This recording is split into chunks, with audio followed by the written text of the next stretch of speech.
আয়াত ৯৬ হাত্তা ইযা ফুতিহাত ইয়াজুজ ওয়া মাজুজ ওয়া হুম মিন কুল্লি হাদাবিন ইয়ানসিলুন। অনুবাদ: অবশেষে যখন ইয়াজুজ ও মাজুজকে মুক্তি দেয়া হবে এবং তারা প্রতিটি উঁচু ভূমি হতে দ্রুত ছুটে আসবে। তাফসীর: ১ নং ফুটনোটের বিবরণ। হুযায়ফা রাদিয়াল্লাহু আনহু থেকে বর্ণিত আছে যে, আমরা কয়েকজন সাহাবী একদিন পরস্পর কিছু আলোচনা করছিলাম।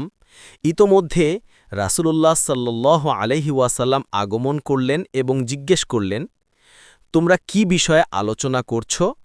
আমরা বললাম, আমরা কিয়ামত সম্পর্কে আলোচনা করছি। তিনি বললেন, যে পর্যন্ত 10টি আলামত প্রকাশ না পায় সে পর্যন্ত কিয়ামত কায়েম হবে না। তিনি 10টি আলামতের মধ্যে ইয়াজুজ ও মাজুজের আত্মপ্রকাশও উল্লেখ করলেন। এ আয়াতে ইয়াজুজ ও মাজুজের বের হবার কথা উল্লেখ করতে গিয়ে ফুতিহাত শব্দ ব্যবহার করা হয়েছে। এর বাহ্যিক অর্থ এই যে, সেই নির্ধারিত সময়ের পূর্বে তারা কোনো বাধার সম্মুখীন হয়ে থাকবে। কেয়ামতের নিকটবর্তী সময়ে যখন আল্লাহ তাআলা চাইবেন যে তারা বের হোক, তখনই এই বাধা সরিয়ে দেয়া হবে। জুলকারনাইনের প্রাচীর, যা কেয়ামত নিকটবর্তী হলে খতম হয়ে যাবে। সূরা কাহাফে ইয়াজুজ জুলকারনাইনের প্রাচীরের অবস্থান স্থল এবং অন্যান্য সংশ্লিষ্ট বিষয়াদির আলোচনা হয়েছে। ২ নং ফুটনোটের বিবরণ।